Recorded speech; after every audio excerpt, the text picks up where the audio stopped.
All right, all right. Let there be light. Let there be light. How y'all doing, man? All right. Y'all see the title. We're honoring Cora Barry, which is the former ex-wife of Mayor for Life Marion Barry. Um, you know, uh, you know, before you know Marion Barry and Cora Masters became an item and then got married. She was a trailblazer of her own. She was a what they called a community builder. So she just did a lot on the services of public health and development in the DC area.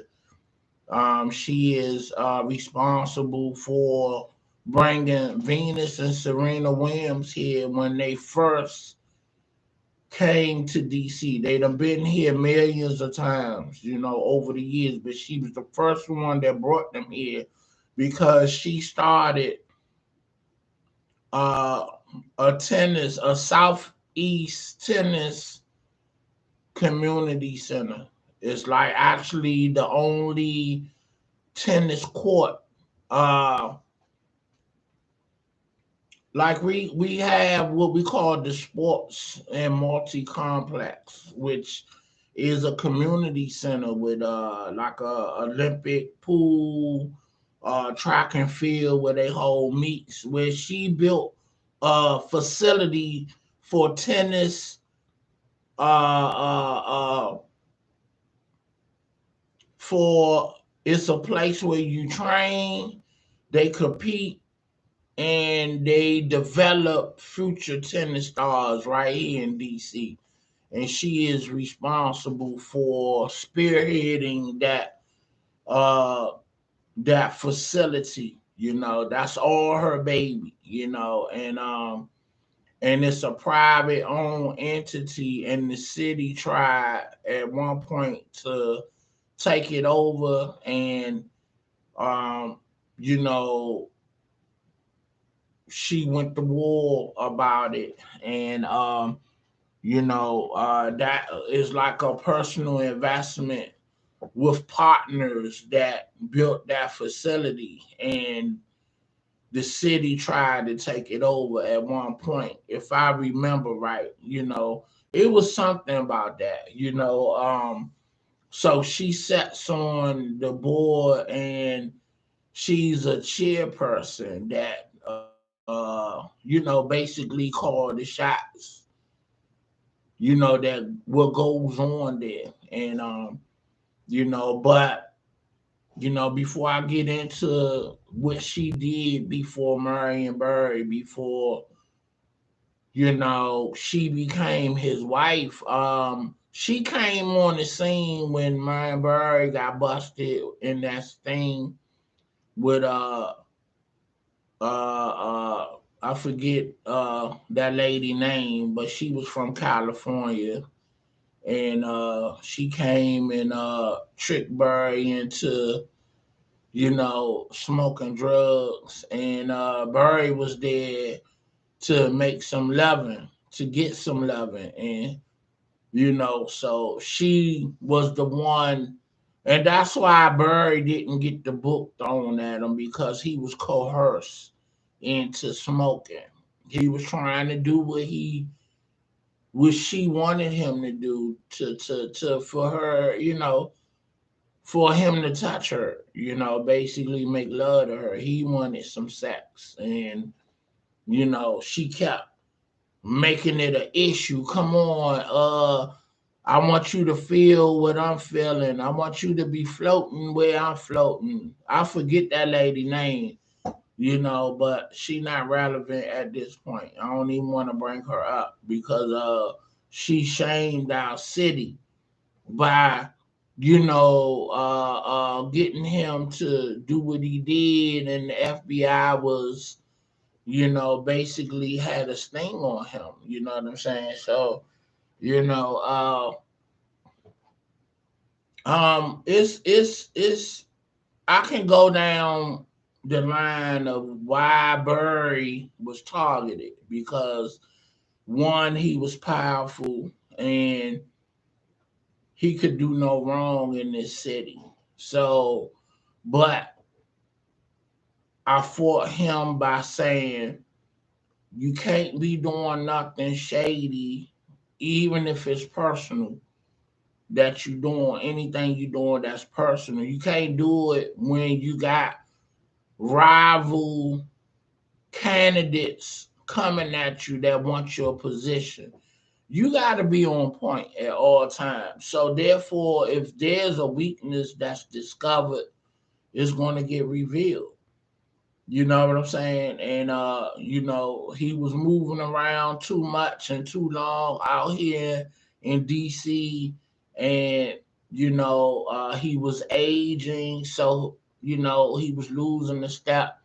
I remember being at a gentleman's club back in the day called the 55, and Barry was in there, enjoying himself. He had his personal bodyguard, which was uh, a uniform officer, and and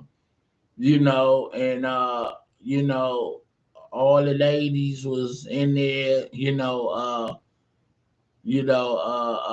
just basically you could tell he was a regular, but he a man, so you know, okay, you like to look at something, it is what it is, but what stand out to me that night was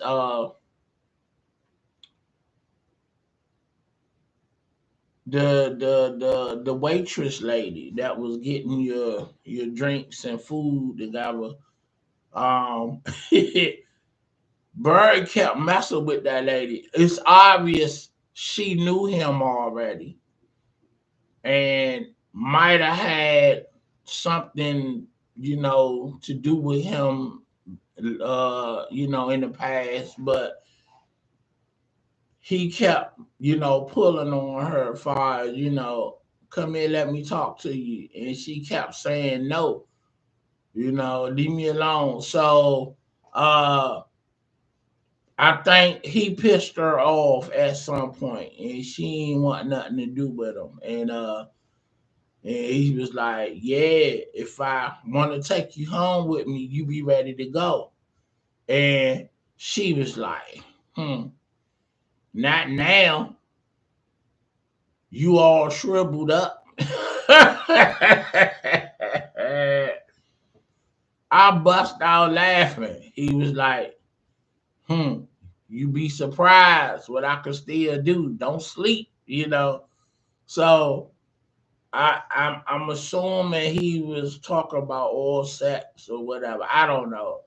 And so they just kept going back and forth. And I'm sitting there and I'm ear hustling like I do, Like I said, if you talking around me, I'm listening. If you talking loud enough and I hear you, I'm listening. So it is what it is. So, just remember that, but so and she just kept saying,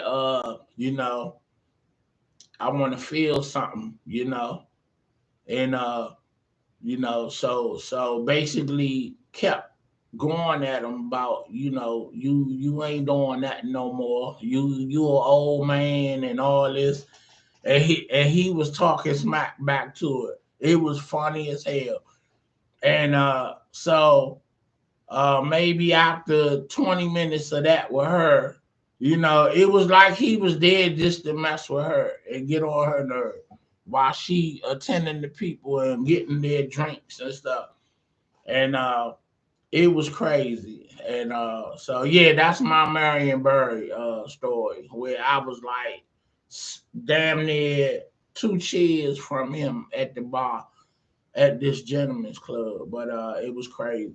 All right, let's get into Core Masters, man. But like I said, she didn't come on my radar until he went through that whole ordeal, and when he went to court and they sentenced him to go to rehab. And when they walked out of court, they had stripped him from his privileges, far as his driver and the city car that they supposed to provide for him.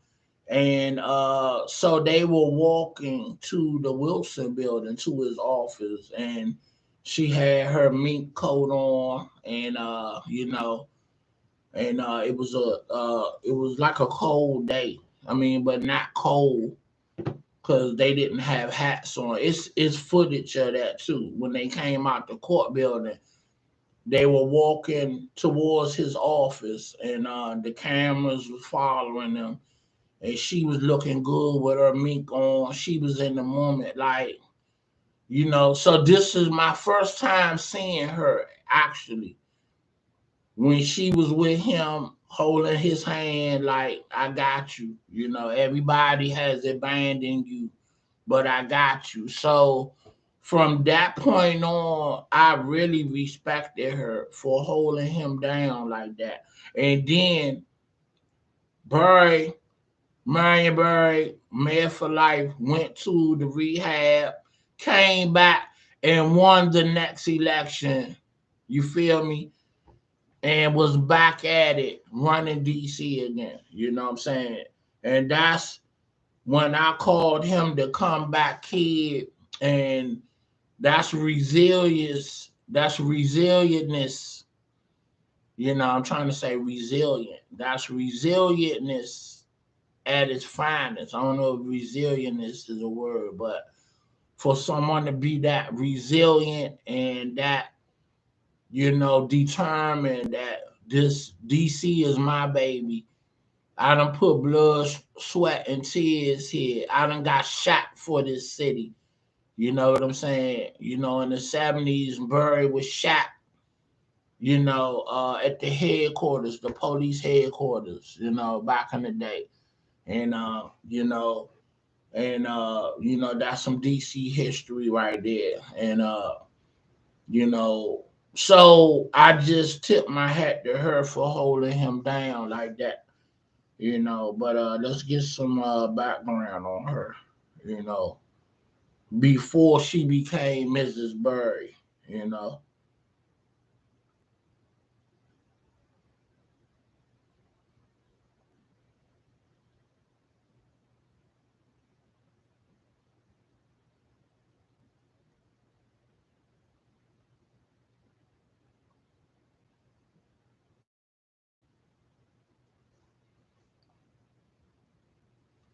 All right, that's how she look now, and this is when her and Barry was married back in the day. Look, she got that Anita Baker look, you know what I'm saying? Fine, you know, you know what I'm saying? You know, very business savvy. I think this was at Barry's funeral right here. That Jesse Jackson, Mayor Gray, uh, yeah, that might have been his funeral. And look at that.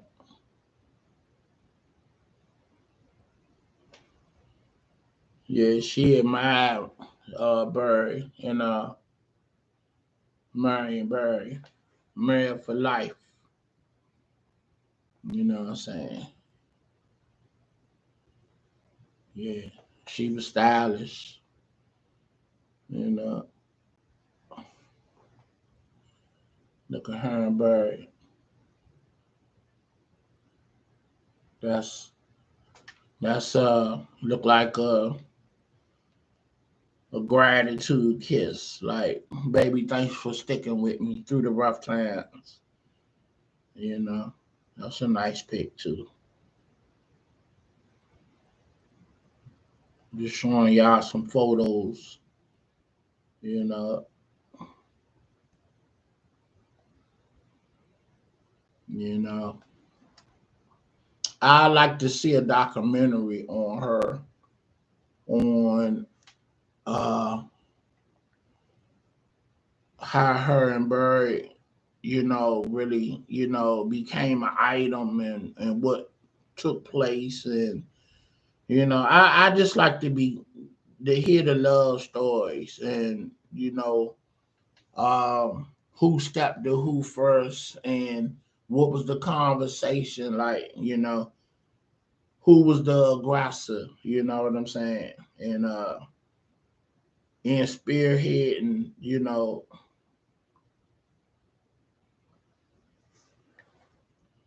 yeah, she favored Anita Baker on that joint right there. That was the Anita Baker hairstyle back in the day. The little short haircut. You know, she looked like she could be related to Anita on this one. All right, let's get into some background on Miss Mastersbury. All right, she born May 7th, 1945. She's 76. I don't know how accurate this is. Okay, I'm just checking. Make sure I ain't got no crust in my eye. Cora Masters. Okay, all right, here we go. Cora Mastersbury has a long history of public service and commitment, commitment, commitment to the district. She is currently the chief executive officer of the recreation. Okay, oh no, that just wish list committee. In this capacity, Ms. Mastersbury has helped lead the Southeast Tennis and Learning Center, where youth in Washington, D.C. can learn about tennis. In 1980, she was appointed as the first woman of the three-member D.C. Boxing and Wrestling Commission, where she ultimately became chairman. Ms. Barry